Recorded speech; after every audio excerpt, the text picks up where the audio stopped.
The poison had no taste. The choice was impossible, and the man she was supposed to kill was standing right there in the doorway, watching her cry. Maya pressed her shaking face into the silk shirts hanging inside the crime lord's giant walk-in closet. The expensive fabric smelled like cedar and cigarettes and money she'd never see in 3 lifetimes. She was desperately trying to muffle the sobs that kept tearing through her chest, like broken glass cutting her from the inside out. Her fingers were wrapped so tight around the crystal whiskey bottle that her knuckles had gone white. And the small glass vial in her other hand, the one filled with powder that looked as innocent as sugar but promised death as certain as a bullet, felt like it weighed more than her whole body, more than her soul, more than the 5 years she'd spent loving a little boy who was dying because she couldn't find a way to save him. Then the door didn't just open. It exploded inward, kicked clean off its hinges with so much force that pieces of wood went skipping across the marble floor.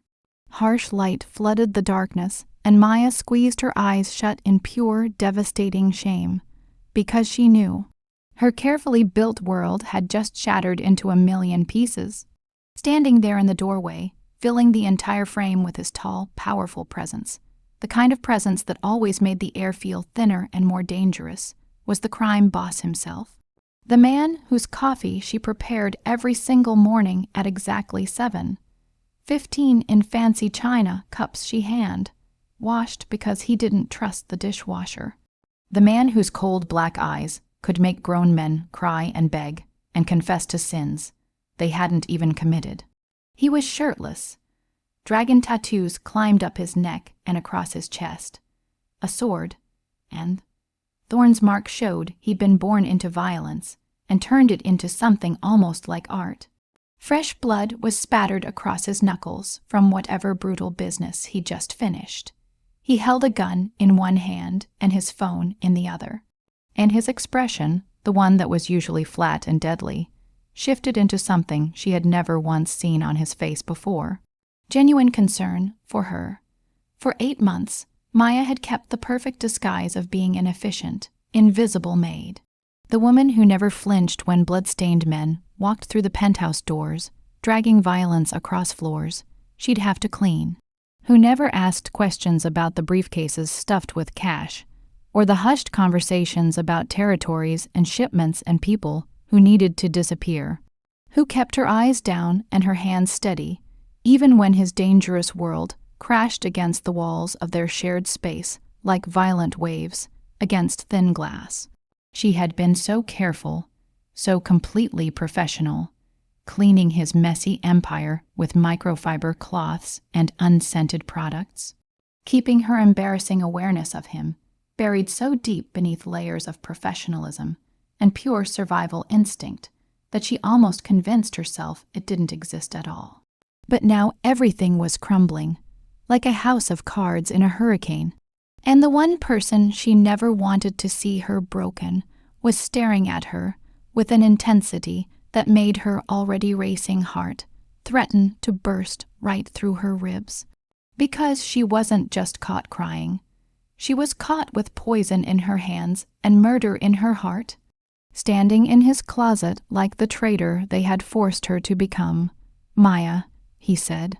And the way her name rolled off his tongue in that deep, commanding voice, the voice that usually barked orders about eliminating problems and handling situations, made something inside her chest crack even wider, because there was a gentleness there she had never heard before.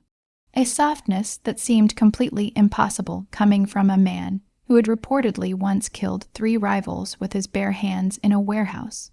Never breaking a sweat, never showing mercy, he stepped into the closet. It suddenly felt impossibly small. His broad shoulders and muscular frame took up all the oxygen. She watched through blurred vision as he tucked his gun into the holster at his hip with practiced ease. Then he reached out with one large, rough hand and tilted her chin up with surprising tenderness, forcing her to meet those dark eyes that seemed to see straight through every wall she'd ever built, every lie she'd ever told, every desperate prayer she'd ever whispered into the dark. "Who made you cry?" he asked. His voice dropped to something soft and deadly. Then, with the casual confidence of a man who solved problems permanently, he added, "And how would you like their body disposed of?" The question should have terrified her, should have reminded her exactly what kind of man she worked for, what kind of darkness lived behind those expensive tailored suits, and that calculating gaze that missed absolutely nothing. But instead, something warm and desperate unfurled in her stomach, because for the first time in her entire life, someone was offering to shoulder her burdens, to eliminate her problems with the kind of permanent efficiency that only a man like him could provide. A man who commanded an empire built on fear and loyalty and blood. She opened her mouth to lie, to brush it off as nothing, to maintain the professional distance that had kept her employed and alive for the past 8 months. But the words died in her throat when she saw the way his jaw clenched, the way his free hand curled into a fist at his side, as if he was physically stopping himself from hunting down whoever had made her cry, from painting the city red until she smiled again. But then his eyes, those black, bottomless eyes that missed nothing, dropped to her hands, to the crystal whiskey bottle, to the vial of white powder clutched in her shaking fingers like a confession she couldn't take back. The air changed, went cold and sharp as a blade. "Maya," he said again, but this time her name sounded completely different. Dangerous, like a question and an accusation and a threat all wrapped up in 2 syllables.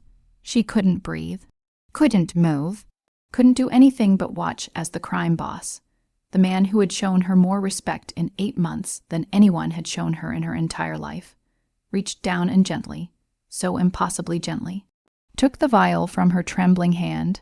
Did they promise he wouldn't feel pain? He asked, his voice soft as silk, deadly as poison, because they lied, Maya. Then, while she watched in absolute horror, he uncapped the vial, poured the white powder into the whiskey she'd been meant to serve him, and lifted the glass to his lips. "No," the scream tore from her throat as she lunged forward, her hands reaching desperately to knock the glass away. But he was faster, always faster. He caught her wrists with one hand while he drank with the other. His eyes never left hers as he swallowed down what should have been his death. The glass hit the floor, shattered, just like everything Maya thought she knew. But he didn't collapse, didn't gasp, didn't die. He just stood there, perfectly still, perfectly alive, watching her fall apart with an expression that was somehow tender and terrifying at the same time. "I spent the last 5 years building up an immunity to that specific poison," he said quietly, "small doses every day, just in case, but I didn't want to test my limits tonight." He released her wrists and cupped her face in both hands, forcing her to look at him even though she wanted to disappear. Wanted to sink into the floor, wanted anything but this. "3 days ago, I swapped the poison from your bag. What you just watched me drink was sugar and water." Maya's legs gave out.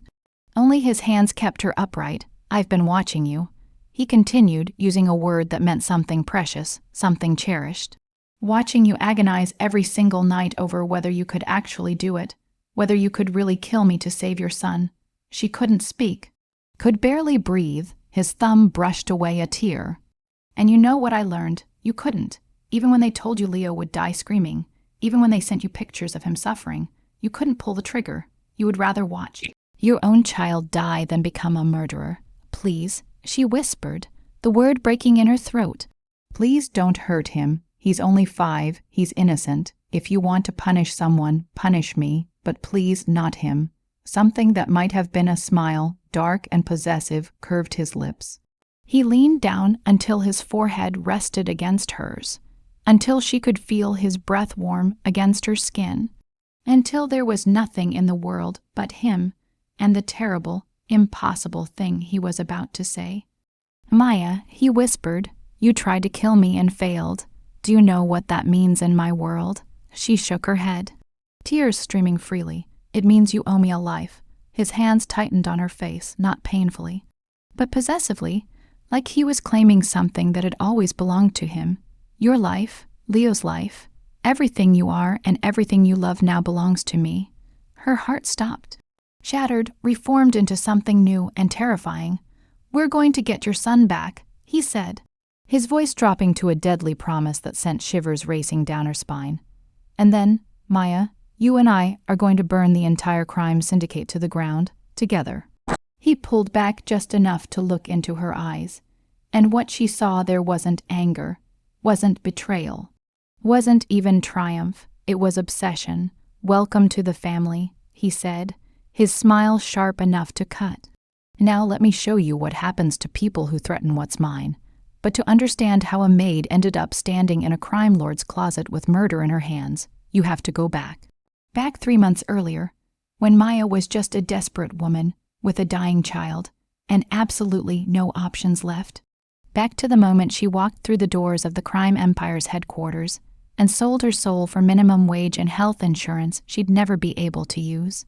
Back to the day she met the man they called the Viper and learned that some men don't just kill you. Some men own you, and some kinds of ownership feel dangerously close to salvation.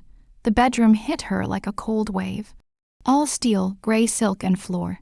The ceiling windows that framed the city skyline like a postcard from a dark dream. Rain hammered the glass in sheets, each drop catching the neon glow from below and turning the room into a swirl of red and blue shadows. Her feet barely touched the marble floor as the boss pulled her forward, his grip on her wrist neither cruel nor gentle, just absolute. The kind of touch that said, "You don't get to fall apart yet." She tried to pull free anyway, her voice cracking. "Please, Leo needs his medication. They said if I didn't." The words dissolved into hiccuping sobs, because her brain couldn't process it anymore. The poison that wasn't poison. The test she'd failed by not being a murderer. The way this man had swallowed what she thought was death, just to prove a point. He released her so suddenly, she stumbled. She caught herself on the edge of a bed that could have fit 6 people. The sheets were black, of course they were. Everything in this place screamed control. From the simple, expensive art on the walls to the single white orchid on the nightstand. Perfect and probably worth more than her entire year's salary. He moved to the window, his bare back to her, and she saw the full tattoo for the first time. The dragon wasn't just on his neck. It coiled down his spine in black ink. Scales so detailed, they seemed to shift with every breath. The crime empire's mark sat at the base. A sword wrapped in thorns. His shoulders carried scars, thin white lines that told the story of knives that had gotten too close. Blood still streaked his knuckles, drying dark against his skin. "You think I'm the monster," he said, his voice low enough that she had to stop crying just to hear it. "You're standing in my home, sent to kill me, and you think I'm the villain in this story. You drank poison to mess with my head." The accusation burst out of her, sharp and desperate. "You could have just told me you knew. You didn't have to make me watch." He turned. The city lights behind him made a halo of rain, broken color around his silhouette. His face was all sharp angles, strong jaw and sharper cheekbones, lips that looked carved from stone, but his eyes, God, his eyes were the worst part. Dark and bottomless, they didn't just look at her, they took her apart, peeled back every defense until she felt completely exposed despite her soaked uniform still clinging to her skin.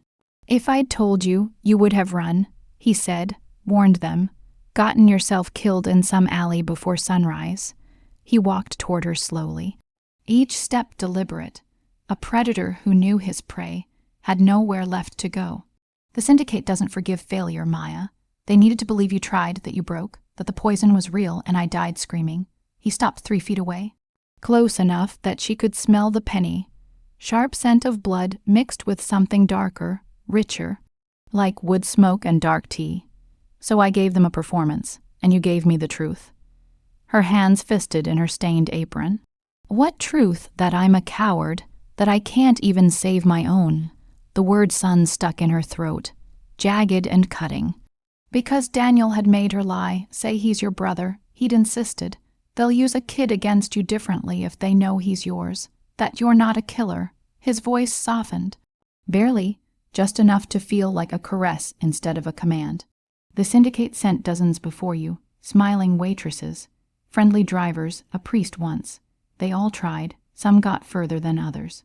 His gaze flicked to a nearly invisible scar along his collarbone. None of them hesitated. You did. Even with your brother dying, you couldn't pour the glass. He's not. She bit her lip hard enough to taste blood. Leo's 5. He has nightmares about dinosaurs, and he won't eat green beans.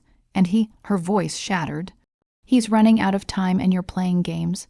Something flickered across the boss's face, gone too fast to name. He moved past her to the wall. His fingers found a seam she hadn't noticed.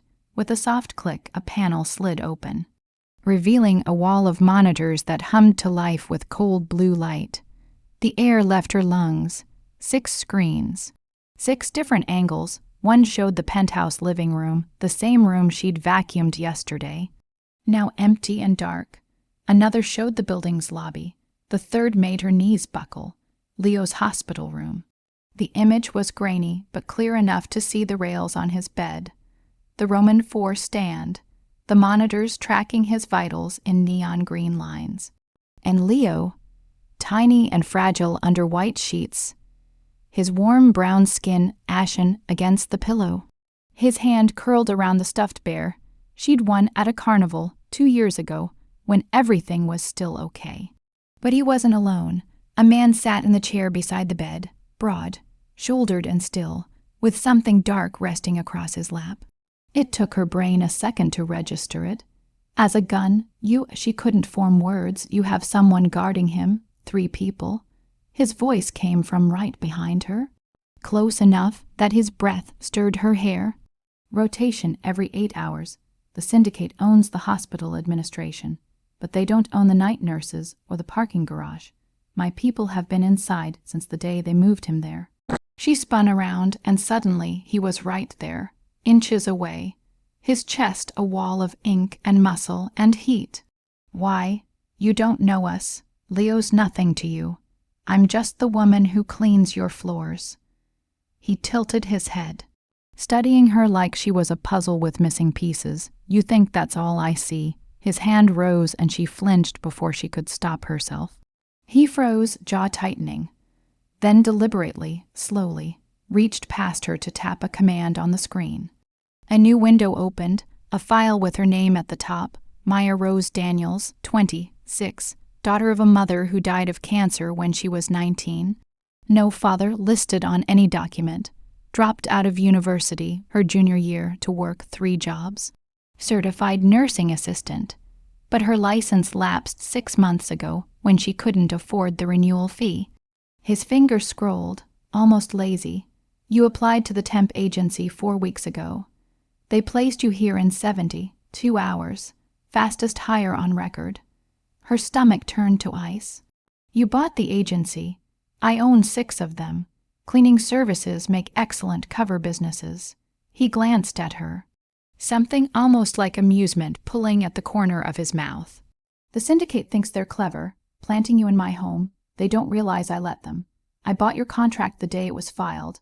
Every move you've made, every phone call, every tear you've cried in my closet. He paused. I've been watching.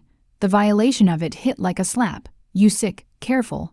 The word cracked like a whip. And suddenly his hand was around her throat, not squeezing, just there. A reminder of how easily he could.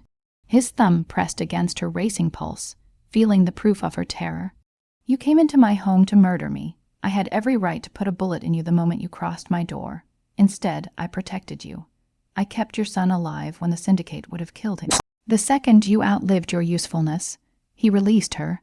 So before you call me sick, ask yourself who the real predator is here. Tears burned hot and shameful. Then why, if you knew everything, why let it get this far? His thumb stroked once, feather, light, over her hammering heartbeat. The tenderness of it was somehow worse than violence, because I needed to know if you were one of them, or if you were just a desperate mother backed into a corner. His eyes searched hers, and for the first time she saw something beneath the ice, something raw and almost human.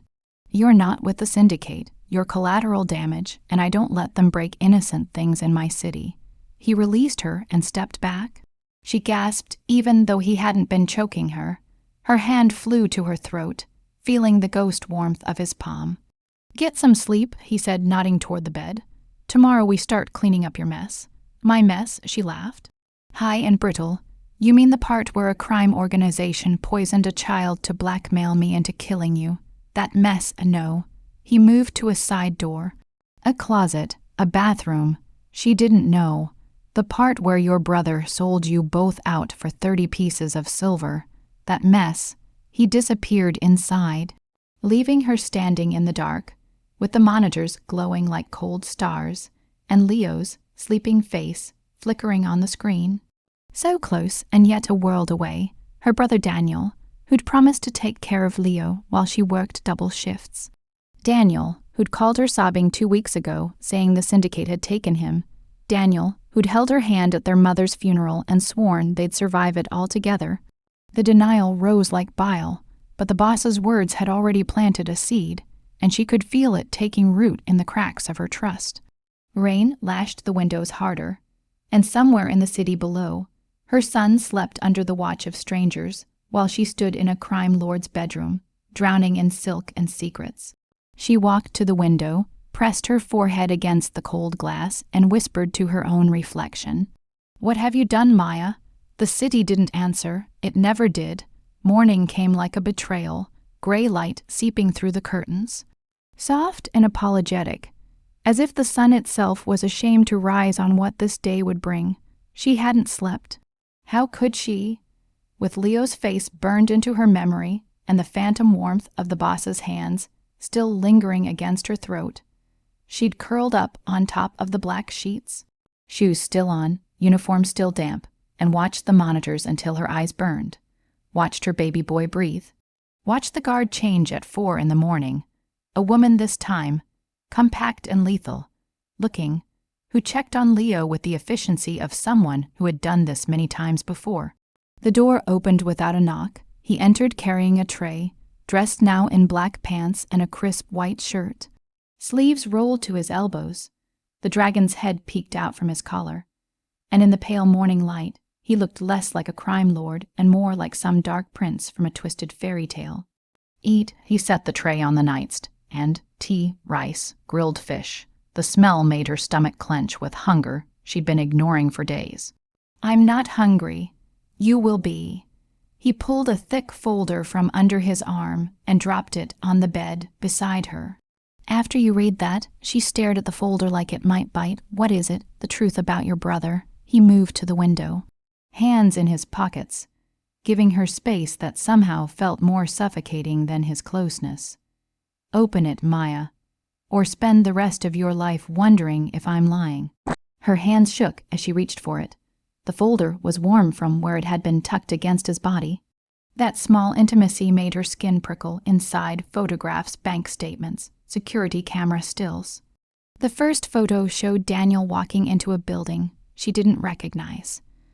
Brick and neon with a red flower glowing above the door. A casino, the timestamp read 3 months ago, 2 weeks before Leo got sick. Her mouth went dry. The next image showed him at a poker table. Chips stacked high, laughing with men whose faces were blurred, but whose suits screamed money and violence. Another timestamp, 1 month ago, no. The word came out strangled. Daniel doesn't gamble. He wouldn't keep going back. She flipped pages with numb fingers. Bank statements in Daniel's name, showing deposits she knew he couldn't have earned driving ride, chair. Withdrawals in cash, large and frequent, then a receipt.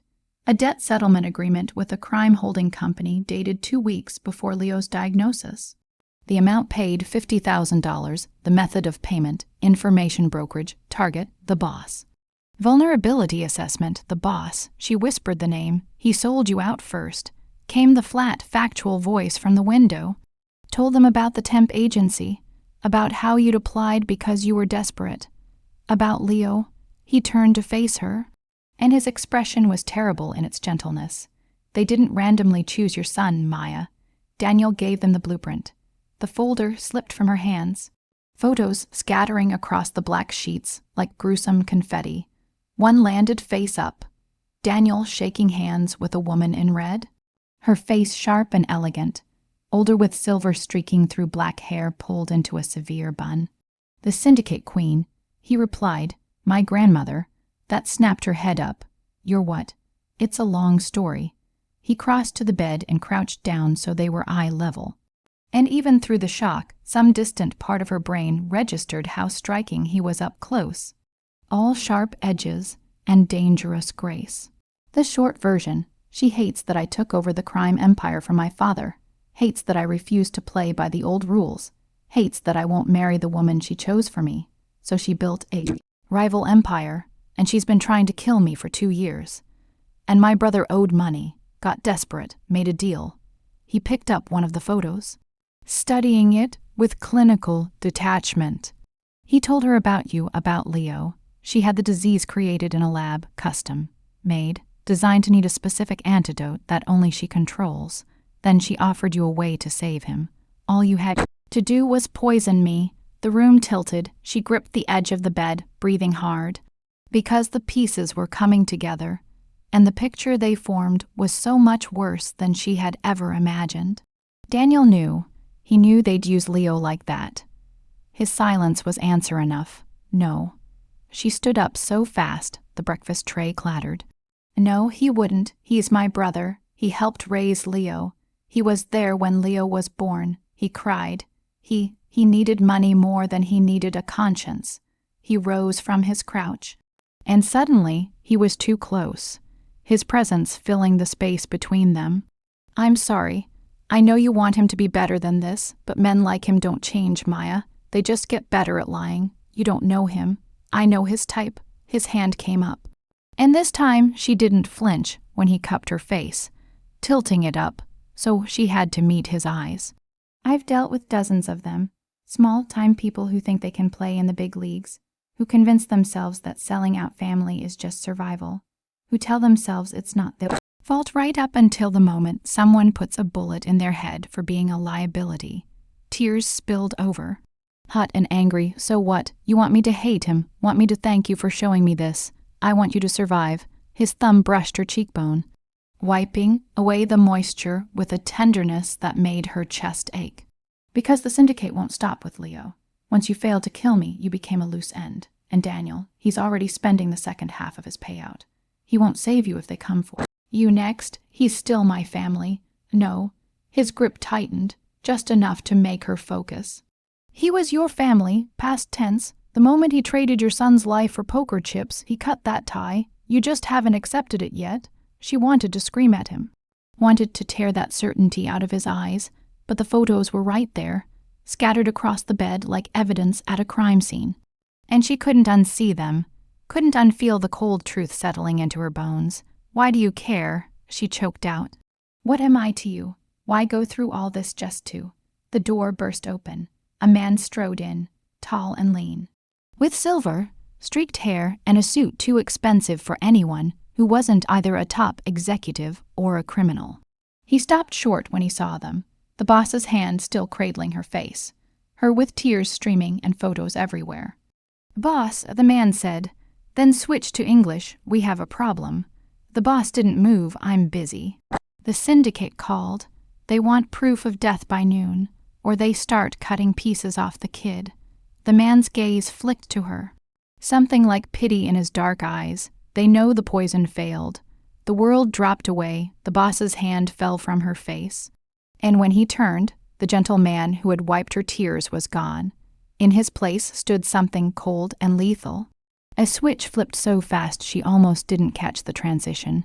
How? One word. But it carried the weight of a death sentence. The other man grimaced. Someone talked. We're tracking it down, but find them, bring them to the basement. His voice was ice. Alive, he paused, and the woman guarding him. For one heartbeat, she thought he meant her, and her lungs seized. But he shook his head. Tell the syndicate I'll meet them. Neutral ground. I'll bring proof of cooperation. The other man nodded and vanished as quickly as he'd come. She grabbed the boss's arm, desperation making her bold. Proof of cooperation. What does that mean? You can't. I can, and I will.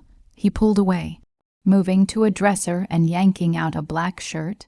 You wanted to know why I care. Here's your answer. He stripped off the white shirt. No hesitation, no modesty, and she saw the full expanse of his back in daylight, the dragon, the scars crossing his ribs. Because I'm tired of watching her destroy people just to get to me. Because Leo is a child, and children don't deserve to pay for adult sins. He turned, shrugging into the black shirt, but leaving it unbuttoned. His chest bare and marked with more ink, more history. And because he closed the distance between them in 2 strides, and suddenly his hands were in her hair. Tilting her head back, his face inches from hers, you remind me of what I used to fight for before I became this. Became what? A monster who stopped apologizing for it. He closed the distance between them in 2 strides, and suddenly his hands were in her hair, tilting her head back. His face inches from hers. But monsters protect their own, Maya. And whether you like it or not, you're mine now. Leo is mine, and anyone who tries to take what's mine ends up in the ground. His breath was warm against her lips, smelling of mint and danger, and she hated how her body responded. Pulse jumping, skin flushing, something low in her belly tightening with a want she had absolutely no right to feel. I need you to trust me, he murmured, and it wasn't a command. It was a plea. For the next few hours, I need you to believe I won't let him die. I don't even know you. Yes, you do. His forehead touched hers, and the intimacy of it stole her breath. You know I swallowed what you thought was poison to prove a point. You know I've had guards on your son since before you ever walked into my home. You know I could have killed you a dozen times and didn't. That's more than trust, Maya. That's faith in a crime lord. Faith in a crime lord who has never once lied to you. He pulled back, and the loss of his warmth felt like an actual wound. Get dressed. There are clothes in the closet. We leave in 20 minutes. Where? To make a deal with the devil. He buttoned his shirt. Fingers swift and practiced, and you're coming with me. So she knows exactly what she's losing. The car was black, sleek, and it smelled like leather and gun oil. She sat in the back beside him, wearing clothes that fit too well. Black pants, a silk blouse the color of deep red wine, shoes that looked like they belonged in a glass display case and not on actual pavement. He'd handed them to her without explanation, and she'd been too numb to argue. His trusted lieutenant drove. Silent and efficient, navigating the city streets like he knew every shortcut and every blind spot. Rain hammered the roof, turning the world outside into a watercolor blur. He hadn't spoken since they left the penthouse. He sat with one arm stretched across the back of the seat, not touching her, but close enough that she felt the heat coming off him. The coiled tension that suggested he could explode into violence at any second. Why your grandmother? She asked finally. Because the silence was suffocating, of all people. Why her? He didn't look at her, just watched the city slide past. Because she believes blood is destiny, that the crime empire should stay in the family, following the old ways, protection money, human trafficking, the kind of business that makes you rich but hollows you out. His jaw tightened. When my father died, I took over. I was 23. She wanted me to marry her best friend's daughter, consolidate power, keep everything traditional. I refused. Why? Because I met someone. His voice dropped, and for the first time, she heard something vulnerable beneath the steel. A girl who thought I could be more than my last name, who made me want to burn the old empire down and build something cleaner, something I wouldn't be ashamed of. Her heart clenched. What happened to her? My grandmother had her killed. Flat, factual, devastating. Made it look like a rival gang. By the time I found out the truth, it was too late. So I did what I should have done from the start. I exiled her, took everything she'd built and dismantled it. She retaliated by forming her own rival organization. We've been at war ever since. I'm sorry. He finally looked at her, and his eyes were full of ghosts. Don't be. It taught me that mercy is a luxury I can't afford, that the only way to protect what you love is to be more ruthless than your enemies. His hand moved, fingers brushing her cheek so lightly she might have imagined it. But you make me want to try again, to believe there's still something in me worth saving. I'm not her, she whispered. I can't fix you. I don't want you to. His thumb traced her lower lip and her breath hitched. I just want you to survive long enough to see what we could be. The car stopped. She blinked, realizing they'd pulled up to a building she recognized, sleek and modern, glass and steel, with a lobby full of people in suits. "A hospital, why are we?" "Because the syndicate wants proof you're cooperating," he said. Already out of the car, he opened her door and offered his hand. "And because it's time you understood what you are to me." She took his hand because she had no choice, and let him lead her inside, past security guards who nodded at him like he owned the place. He probably did.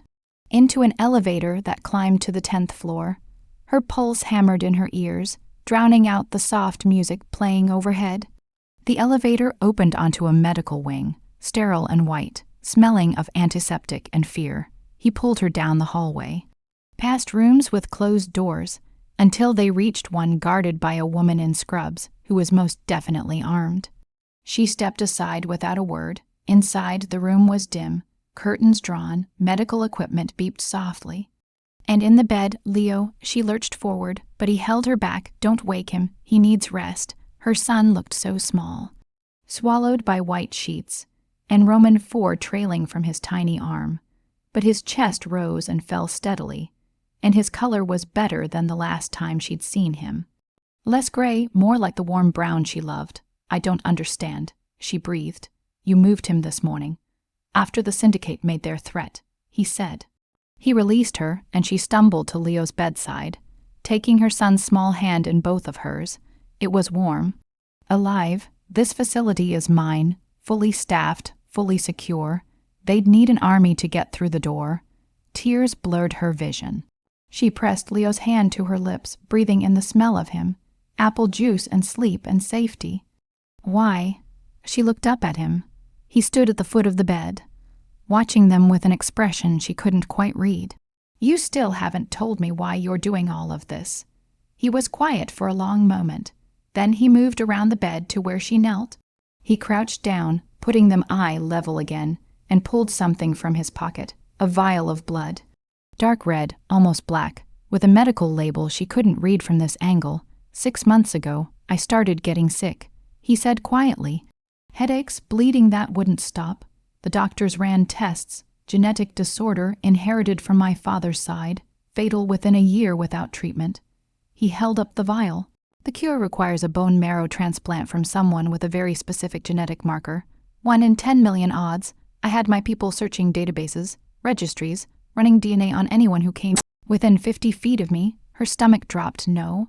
Your nursing assistant application had your blood work attached, required for a health screening." He smiled, but it was sad, almost apologetic. "You matched perfectly, the only person in the entire region with the antibodies I need." The room spun.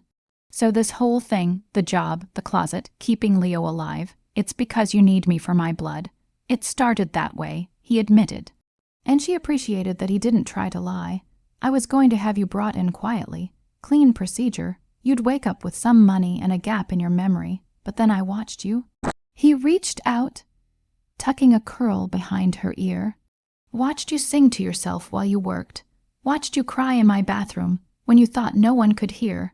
Clutching your phone with Leo's picture. Watched you be kind to my housekeeper. Slip her extra money when you thought I wouldn't notice."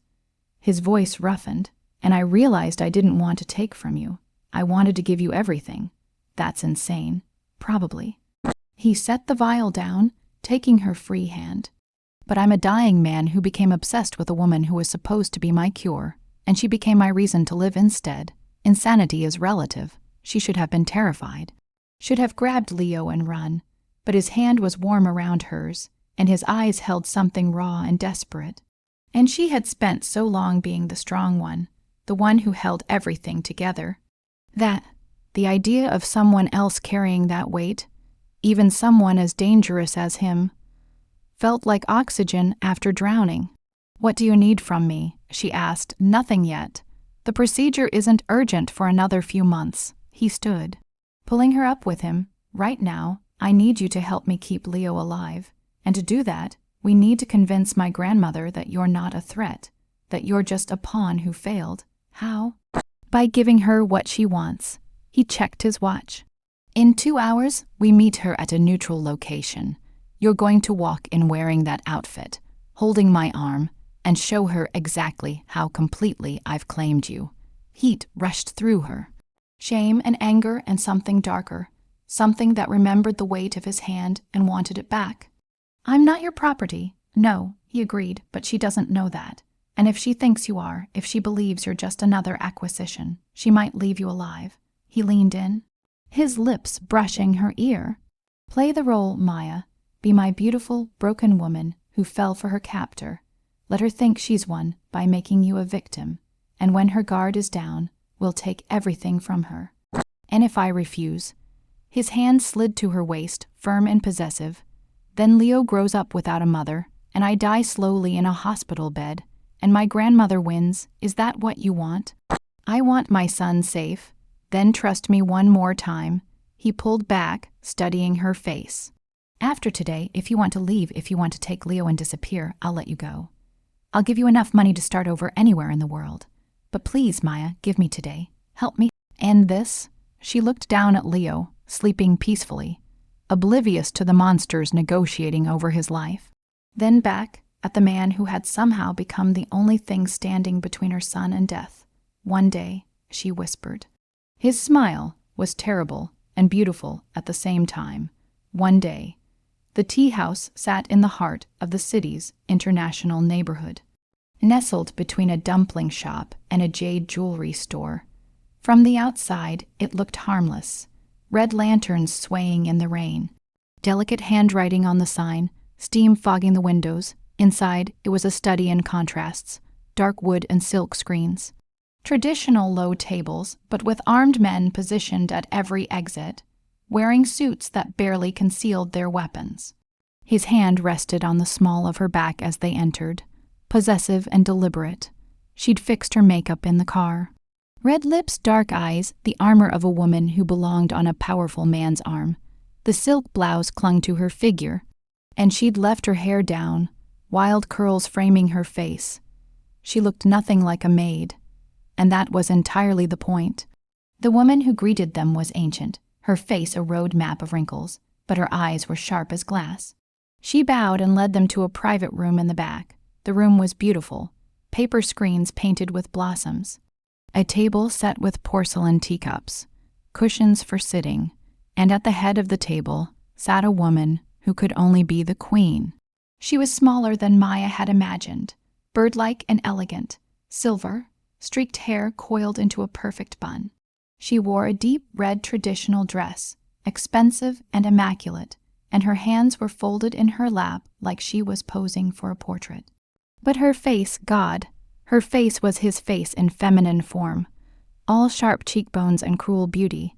Grandson, she said in English, her accent crisp. You've brought a pet. His hand tightened on her back, a warning or a comfort, she couldn't tell. You asked for proof of cooperation, he said calmly. Here she is. The old woman's gaze slid to Maya, and she felt completely taken apart. The poisoner who couldn't poison. How disappointing. She gestured to the cushions. Sit. They sat. Maya beside him, close enough that their legs touched. He poured tea with practiced grace, handing her a cup she held but didn't drink. You killed my best operative, the queen said, sipping her tea. The one who recruited this girl. Daniel is alive, he replied calmly. For now, though after seeing his bank statements, I'm considering whether he's worth keeping around. Maya's breath caught. He knew where Daniel was, the queen smiled, the brother who sold her out. Poetic, isn't it? Family is always the sharpest knife. Her eyes found Maya's. Tell me, girl, how does it feel knowing your own blood traded you for poker chips? It feels, Maya said, keeping her voice perfectly steady, like I chose the wrong side, but I'm a fast learner. Are you? She set down her cup. Then you understand your son lives only because my grandson finds you amusing. The moment he tires of you, the boy's treatment stops. So I suggest you make yourself very, very useful. Rage burned in Maya's chest, but she swallowed it down, played the role. She leaned into him, letting her hand rest on his thigh. I understand perfectly. The queen's smile sharpened. How sweet. He's made you completely. He moved so fast Maya barely saw it. 1 second he was sitting. The next he had a knife pressed to the throat of the guard on the queen's right, the blade dimpling skin. Bead of blood welling up dark. Careful, grandmother, he said softly. Insult her again, and I'll paint your walls with his blood. The room froze. The second guard reached for his gun, but the queen raised one hand, stopping him, still so dramatic. She murmured, but there was calculation in her eyes now, a complete reassessment. Fine. The girl is off limits. But you came here to negotiate, not perform. What do you want? He released the guard, who stumbled back, clutching his throat. He sat back down, pulling her close, his arm around her shoulders. 2 weeks. Give Leo 2 weeks without interference. In exchange, I'll give you a location. One of the warehouses you've been hunting. Full inventory. Not good enough. I want the university lab. The one with the research you took from me. No. Then the boy. A pause. 3 fingers. The words dropped like stones into still water. Maya twisted to look at him, but his face was carved from ice. The queen leaned back, her expression unreadable. 3 fingers. You're negotiating with body parts now. Yours or mine, grandmother? Choose. The air crystallized. She felt the weight of every eye in the room, the guards tensing, hands moving toward weapons, but he sat perfectly still, his arm heavy across her shoulders, his breathing even, like he had just offered to pour more tea instead of threatening mutilation. You've grown theatrical, the queen said, but something flickered in her eyes, respect, or maybe fear. She couldn't tell. Your father would be ashamed. My father's been dead 5 years. He doesn't get a vote. His fingers traced absent patterns on her shoulder, the touch intimate and deliberate, making a statement. But if you want to discuss family legacy, we can talk about how you poisoned your own grandson to keep control. How very traditional of you. The queen's cup hit the table with a sharp crack. Careful, boy. I'm done being careful. He pulled Maya closer, and she felt the coiled violence in his body. A predator deciding whether to strike or hold back. Here's the new deal. You leave Leo alone completely. No more manufactured diseases. No more threats. In exchange, I give you Daniel, the brother who sold them both out. You can do whatever you want with him. He's already spent half your money on bad bets and worse choices. Maya's breath stopped completely. Daniel. He was offering up her brother like a trade. And why would I want a failed gambler? The queen asked, but her interest sharpened. Because he knows things. His voice dropped, intimate and deadly, about your operation. About how you made the disease. He was in your lab, grandmother. You got careless. Let him see too much while you were grooming him as an asset. He's a liability now, and you know it. You're bluffing. Am I? He pulled out his phone, tapped something, and held it up. Security camera footage played, grainy but clear enough. Daniel walking through what looked like a pharmaceutical facility, talking to someone in a white coat. The timestamp was from 2 months ago. He's been talking to federal agents for 3 weeks now. Immunity deal pending. Unless, of course, he disappears before the paperwork goes through. She couldn't breathe, couldn't process. Her brother was a federal informant. Her brother had seen the lab where they made Leo sick. The queen studied the phone, then his face. Whatever calculation she was running ended with a slow nod. Bring me Daniel alive and undamaged, and you get your 2 weeks. But after that, the boy's treatment stops unless you give me the university research. Deal. And one more thing. The queen's gaze slid to Maya, cold and assessing. She stays here with me at collateral. Every muscle in his body went rigid. No. Then we have nothing to discuss. The queen folded her hands. You want me to believe she's just your ordinary hired help. Prove it. Leave her behind. If she means nothing, you'll get her back in 2 weeks with the boy. If she means something, a cruel smile. Well, then I'll know exactly how to hurt you. The room tilted. She felt his heart hammering against her side, his arm tightening until it almost hurt. Grandmother, he said, and his voice was soft, gentle, even, the kind of soft that came right before everything broke open. If you touch her, I will kill you, not exile, not imprisonment. I will put a bullet in your head and scatter your ashes in the ocean, so there's nothing left to bury with honor. Do you understand? The queen smiled, so she does mean something, how sweet. She gestured to her guards, take her. Everything happened at once. The guards moved. He exploded from his seat, a gun appearing in his hand so fast Maya didn't see where it came from. But the queen was faster. She had a gun too, pointed not at him, but at Maya, the barrel cold against her temple before she could scream. "Sit down, grandson," she said pleasantly, "or I paint the walls with her beautiful face." He froze. His weapon aimed at the guard's head, his eyes wild. For the first time since she'd met him, he looked genuinely afraid. "You won't kill her," he said, but it sounded like a prayer. "Won't I?" The queen's finger moved toward the trigger. "She's replaceable. There are other matches if we look hard enough. Other maids, other desperate mothers. But there's only one of you, and I will not let you waste yourself on." "I'll give you the research." The words tore out of him, ragged and desperate, all of it. "Everything you want, the university lab, the formulas, the test results. Just let her go." The queen paused. "Everything, everything." Slowly, she lowered the gun. "You just valued her life over your entire empire. I hope she's worth it." She gestured, and the guard stepped back. 2 weeks, bring me Daniel and the research data. If either is missing, I come for all 3 of you." He grabbed Maya's hand and pulled her toward the door. His grip brutal enough to bruise. They made it to the hallway, to the rain-soaked street, to the car. His lieutenant was already there, engine running. They dove inside, and the tires screamed as they peeled away from the curb. "Boss, what the lieutenant started.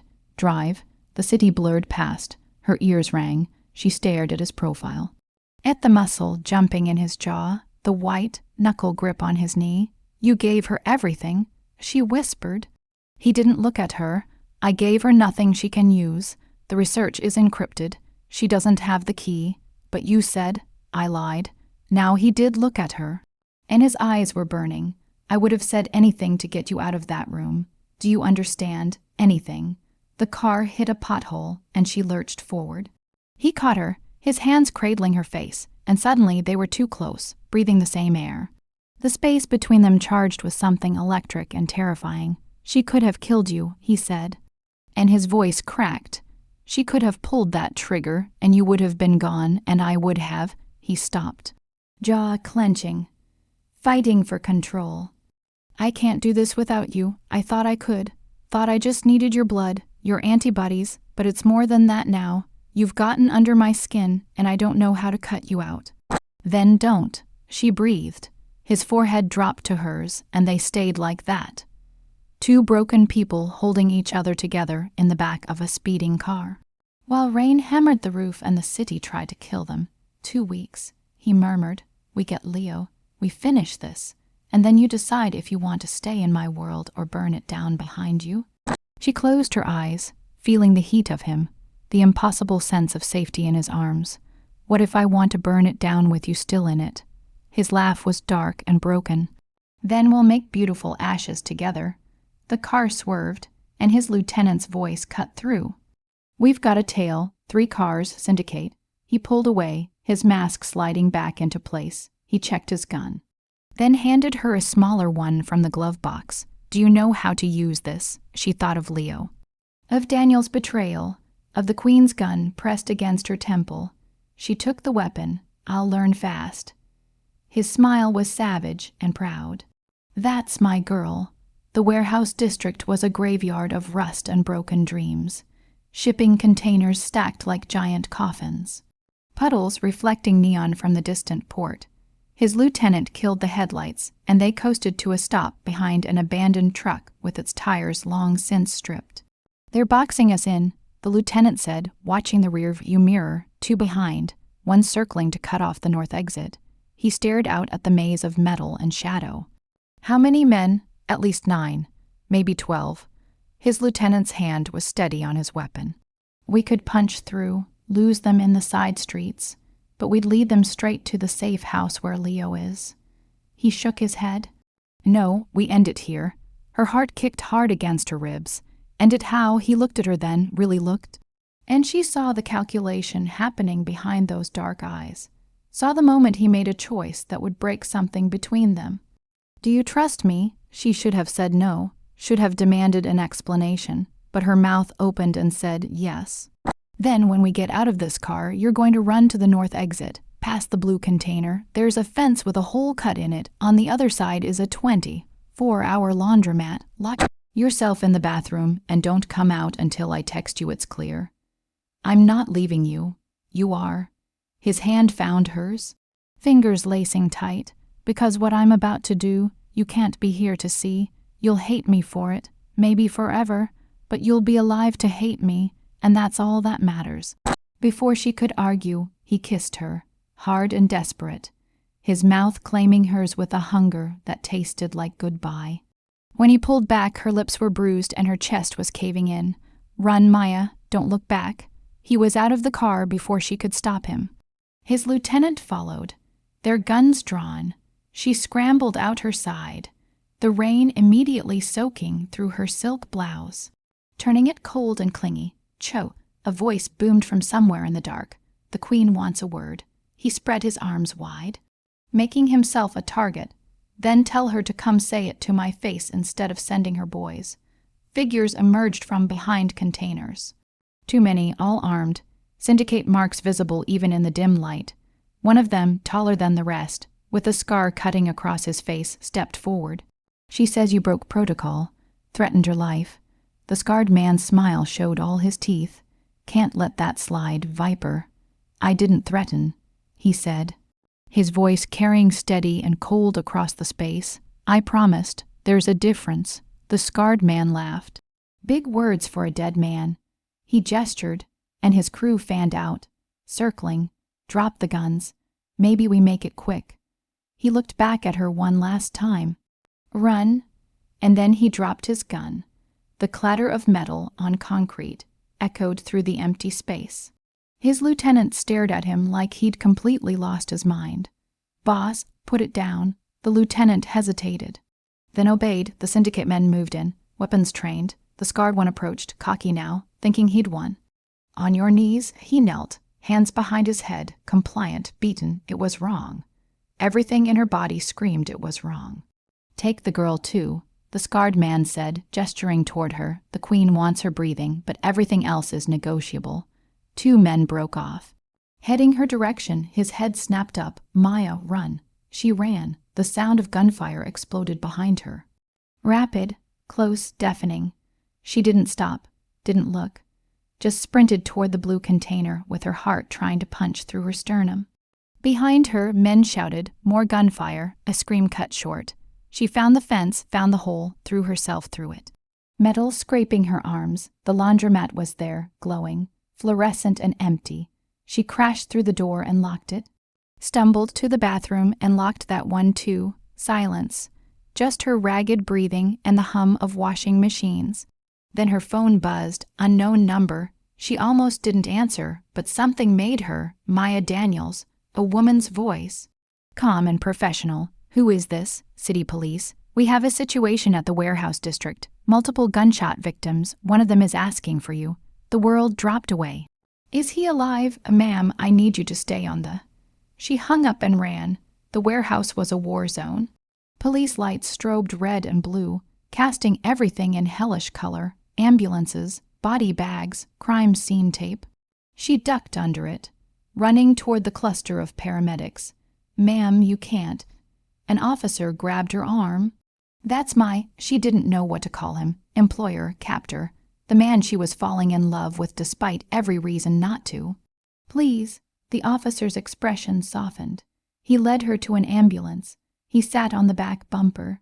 Shirtless, blood everywhere. A paramedic was wrapping his ribs, and she counted 3, no, 4 bullet wounds. 1 in his shoulder, 2 in his side, 1 that had grazed his neck, leaving a red line below his jaw. But he was alive, breathing, and when he saw her, his face crumpled. Something that looked like relief and regret twisted together. You weren't supposed to come back, he said, his voice rough and raw. She pushed past the paramedic and grabbed his face. Needing to feel the heat of him, the reality. You got shot 4 times. The vest caught 2. The others missed anything important. He winced as the paramedic tightened a bandage. My lieutenant had an ankle piece they didn't check for. He got 3 of them the second I moved. I got the rest. The rest. She looked around. Counting the bodies being loaded into vans, 7, 8, you killed 8 people. They shot first. His eyes were hollow. Haunted?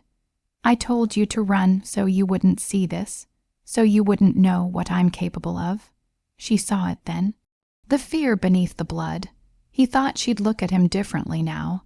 Thought she'd see a monster instead of a man. She kissed him right there, with police and paramedics watching, with his blood on her hands and rain washing it away. She kissed him until he made a sound low in his throat and pulled her closer despite his wounds. When she pulled back, she pressed her forehead to his. I already knew what you were. I chose you anyway. His hands shook as they cupped her face. Why? Because you chose me first. She brushed her thumb over his split lip. Because you gave up your empire for 2 more weeks with my son. Because you're the monster who makes me feel safe. The paramedic cleared his throat. Sir, you need a hospital. No hospitals. He stood, swaying slightly. Maya, call the car. We're going to the safe house. You're bleeding. I'll bleed there. He grabbed her hand. His grip weak but determined. We don't have time. The police will want statements, and I can't give them any without putting Leo at risk. We move now. She made the call. His lieutenant pulled up 5 minutes later in a different car. They loaded him into the back. She climbed in after him, and he immediately collapsed against her, his head on her lap. 2 weeks, he murmured as they drove. We're down to 13 days, she said softly. She stroked his hair, feeling the fever already building beneath his skin. Then we'd better make them count. The safe house was a warehouse converted into something almost beautiful. Exposed brick, high ceilings, and a medical bay that looked like it belonged in a private clinic. His people had set it up weeks ago, anticipating exactly this kind of disaster. A doctor was waiting, an older woman with steady hands and no unnecessary questions. She took one look at him and started giving orders. They laid him on a steel table under surgical lights. She stood back, arms wrapped around herself, watching as the doctor cut away the bloody bandages. The bullets had done more damage than he'd admitted. Torn muscle, fractured ribs. One had lodged near his spine. Too close. We have bigger problems, the lieutenant said. His voice grave. While we were pinned down at the warehouse, a second syndicate team hit the secure clinic. They took the boy. Her knees buckled. Leo, they have him. He rasped from the table, gripping her hand until his knuckles went white. And we are going to burn them down for it. I promise. Do it after the surgery, the doctor said with a sigh, but she nodded. And you? She pointed at Maya. Scrub in. I need an extra pair of hands. 20 minutes later, Maya was wearing surgical gloves and holding a medical tool while the doctor worked to remove a bullet from his shoulder. He had refused any numbing medication, said he needed to stay alert, so she watched him breathe through the pain. Jaw locked, tendons standing out in his neck. Talk to me, he said suddenly, his eyes finding hers across the table. Tell me about Leo, something happy. Her throat tightened. He loves dinosaurs, has every plastic one they make, lines them up by time period, Triassic, Jurassic, Cretaceous. A watery laugh escaped. Last Christmas, he made me watch a documentary about the asteroid impact. He cried because the dinosaurs didn't know it was coming. His hand found hers, squeezing despite the pain. We'll make sure he knows this one's coming. We'll give him time to run. The doctor extracted the bullet with a wet sound that made her stomach turn. She dropped it in a metal tray, then started closing the wound. Why did you drop your gun? She asked quietly. Back at the warehouse, you let them think they'd won. Because 9 against 2 are bad odds, but 9 who think they've won, who get cocky and cluster together. His lips quirked despite everything. Those odds I can work with. They stopped watching their angles, stopped covering each other, and when I grabbed the first one's weapon, they all froze for half a second. Half a second is all I needed. You could have died, but I didn't. He pulled her closer until her face was inches from his. And neither did you. That's a win in my world. The doctor finished and stepped back. No hard activity for 2 weeks. Plenty of fluids, these pills for infection. She handed Maya the bottle. He's lucky. Stupid, but lucky. After she left, Maya helped him to a proper bed in the corner. Real mattress. Clean sheets, he collapsed onto it with a groan, and she curled up carefully beside him, mindful of his bandages. Maya, yeah, when this is over, he trailed off, staring at the ceiling. What do you want, really want? She thought about it. About the penthouse and the closet and the poison. About Leo's smile and Daniel's betrayal. About blood on her hands and a kiss in the rain. I want Leo safe, she said finally, and I want to stop looking over my shoulder. I want to wake up one morning and not wonder if today is the day someone takes him from me. And me. His voice was barely a whisper. Do you want me? She lifted her head, meeting his eyes. Yes, even though I shouldn't. Even though you're dangerous and violent and you kill people. I want you. Something in his face cracked wide open. Then we finish this together, and when it's done, I'll give you the safest life I can build. I don't need safe, she said. I need real. He pulled her down for a kiss, slow and deep, his hand tangled in her hair. You're the realest thing I've ever had. They fell asleep like that. Two broken people, holding on to each other in the dark, while outside the city churned with violence and rain. She woke to voices. He was still asleep, his breathing deep and even, but from somewhere in the warehouse came the sound of arguing. Men's voices, sharp and urgent, and then another man's, unfamiliar. She slipped out of bed and crept toward the noise. Following it to a back room lit by monitors, the lieutenant stood with his arms crossed, facing a thin man with zip ties around his wrists and a bloody nose. Daniel, her brother, looked up and saw her. His eyes went wide. Maya, oh thank God, you have to shut up. The words came out flat and cold. She walked closer, studying him. He looked smaller than she remembered. Weaker. Lieutenant, why is he here? Boss's orders. We picked him up 3 hours ago from a motel downtown. The lieutenant gestured to the monitors, showing traffic camera footage. He was about to run, had a bag packed, fake ID, cash. She looked at Daniel. Where were you going? Mexico. He at least had the decency to look ashamed. I was going to send for you and Leo once I got settled. I swear. You sold us out. Her voice shook. They showed me the receipts, Daniel. $50,000. That's what we were worth to you. I didn't have a choice. He lurched forward and the lieutenant shoved him back down. I owed people, Maya. Bad people. They were going to kill me. So you let them kill Leo instead. He was supposed to be fine. They said it was just to scare you. Make you cooperate. I didn't know they'd actually. His voice broke. I'm sorry. I'm so sorry. She stared at him, this stranger wearing her brother's face, and felt nothing. No anger, no grief, just a cold, empty space where love used to be. Lieutenant, she said quietly. Where is he being taken? To the Queen as payment for the 2 weeks. Daniel went pale. No, no, Maya, please, you can't let him. They'll torture me. They'll good. She turned away. Maybe you'll finally understand what Leo's been going through. Maya. His scream followed her back through the warehouse. I'm your blood. You can't just. She stopped, looked back. You stopped being my blood the day you sold my son. Now you're just a trade. She left him screaming and went back to him. He was awake now, watching her from the bed. You heard? She asked. Every word. He held out his hand. Come here. She climbed back into bed, and he wrapped himself around her despite his injuries. Does it make me a monster? She whispered. That I don't care what they do to him. No. His lips brushed her temple. It makes you a mother, and monsters protect their young. 11 days later, they stood outside a mansion in the hills above the city, Victorian style, all gables and stone, with gardens whose upkeep could swallow an average person's annual salary whole. The Syndicate Queen's stronghold. He had healed faster than anyone thought possible. Too fast, the doctor said, but he had ignored her and started training the day his stitches came out. Now he stood beside Meyer in a black suit, looking every inch the crime lord, while she wore a dress that was more weapon than clothing. Deep red silk with a slit high enough to hide the knife strapped to her thigh. Last chance to stay in the car, he said. Not happening. His lieutenant appeared at their side. Teams in position. North and south exits covered. But boss, she's got at least 30 people in there, if this goes bad. Then we die expensive. He checked his gun one last time, ready. She thought of Leo, still in the medical bay at the safe house.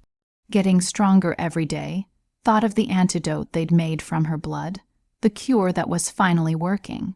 Thought of the life waiting on the other side of this nightmare. Ready? They walked up the drive. The front door opened before they reached it. A man in a suit gestured them inside. The foyer was all marble and chandeliers. Elegant and cold, the queen waited in what looked like a throne room, high, backed chair, tapestries. The whole show, she wore white today, like a bride or a corpse. Daniel knelt beside her, alive but completely changed. The boss had delivered him 10 days ago, fulfilling his end of the bargain, and the time in her care had broken him completely. Bruises colored his face, and his left hand was wrapped in bandages. Missing 2 fingers, Maya felt nothing. "Grandson," the queen said pleasantly, "you brought my research." He held up a small data drive, everything you asked for. She stared at the tiny rectangle. The drive was encrypted. Useless without a key, he'd admitted to her he didn't have. He wasn't trading real information. He was buying time. "Leo's treatment ends tomorrow," he said, his voice steady. "We're done. Almost done." She gestured and guards moved into position. "Too many. I need one more thing. We had a deal and I'm amending it. The research is useless without the encryption key." Her voice cracked. Losing its composure, she coughed, a wet rattling sound that Maya recognized from his worst nights. She was sick. The same hereditary condition was killing her too, and she had destroyed her own family trying to steal the cure. "Give it to me, or your woman watches her son die on video." A screen flickered to life behind her. Live feed, the safe house medical bay.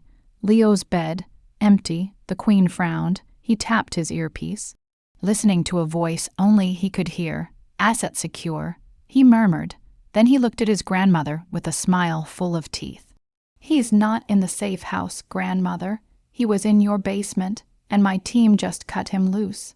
Explosions rocked the mansion. Before she could process the betrayal, the north and south wings blew simultaneously. The lights died. Emergency generators kicked in, bathing everything in red. He smiled. "You should have taken the deal." Chaos erupted. His people poured in through the smoke, armed and efficient. The queen's guards returned fire, but they were caught in a crossfire. Within 30 seconds, half of them were down. Maya ran, not for Daniel, but past him, to the hallway beyond. Because he wouldn't have blown the mansion unless Leo was already out. "Maya," Daniel grabbed her ankle.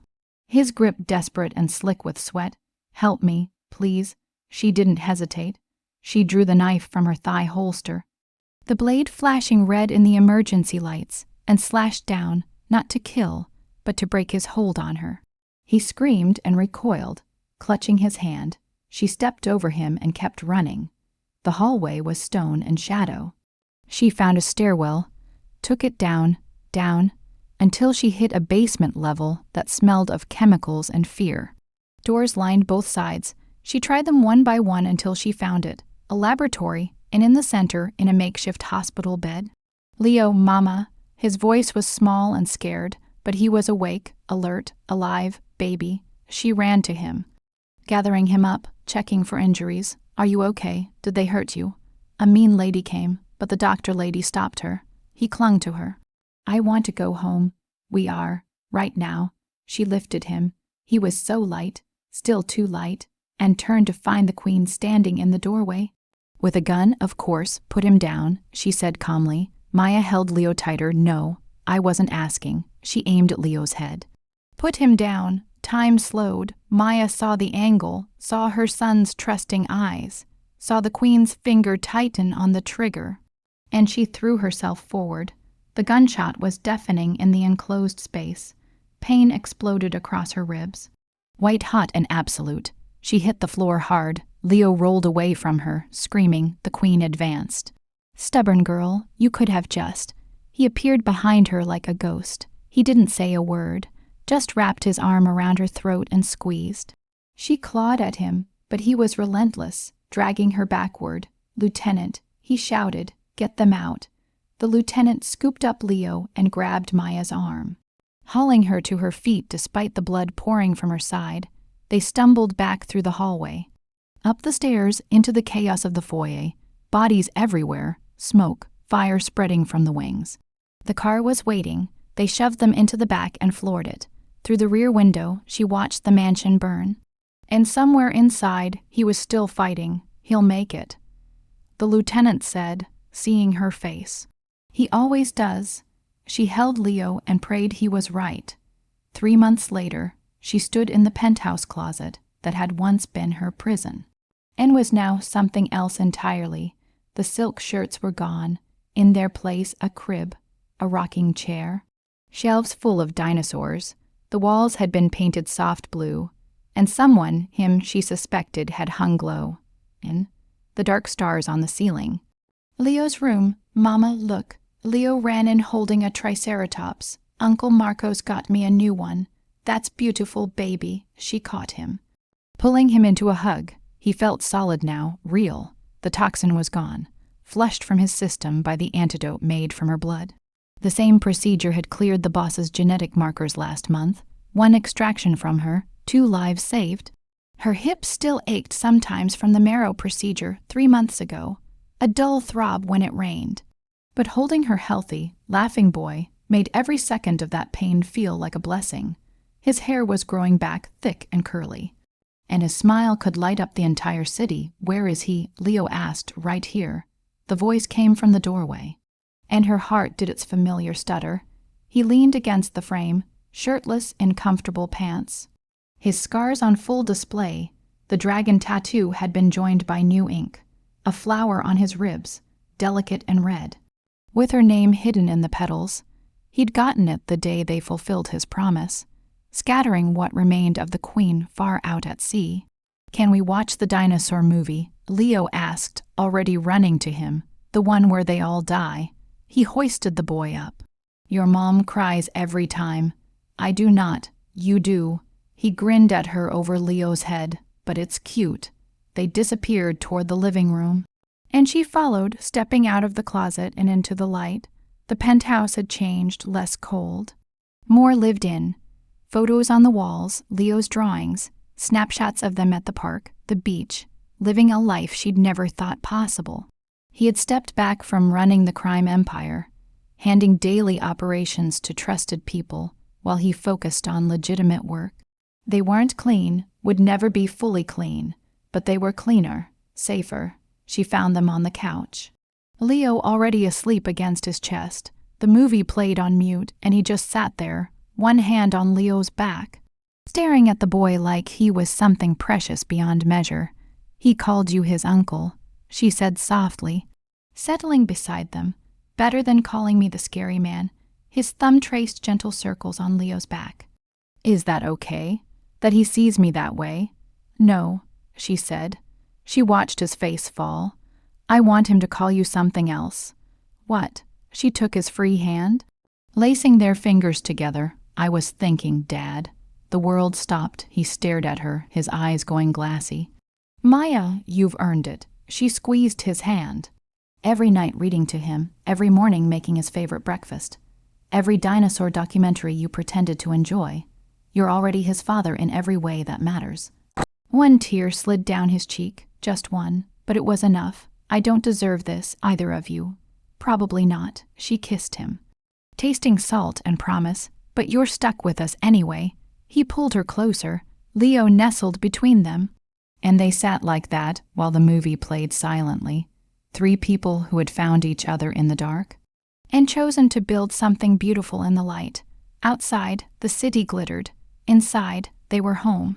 And for the first time in her life, she wasn't afraid of what tomorrow would bring, because tomorrow she'd wake up next to a monster who had become a man, a son who had beaten death, and a closet that had been transformed from a place of tears into a room full of dreams and glowing. The dark stars. The poison was gone, the choice was made, and the man she had been supposed to kill was teaching her son the names of all the dinosaurs, his deep voice rumbling with quiet laughter as Leo sleepily corrected his pronunciation. This was her empire now, not built on fear or blood, but on second chances and stubborn love.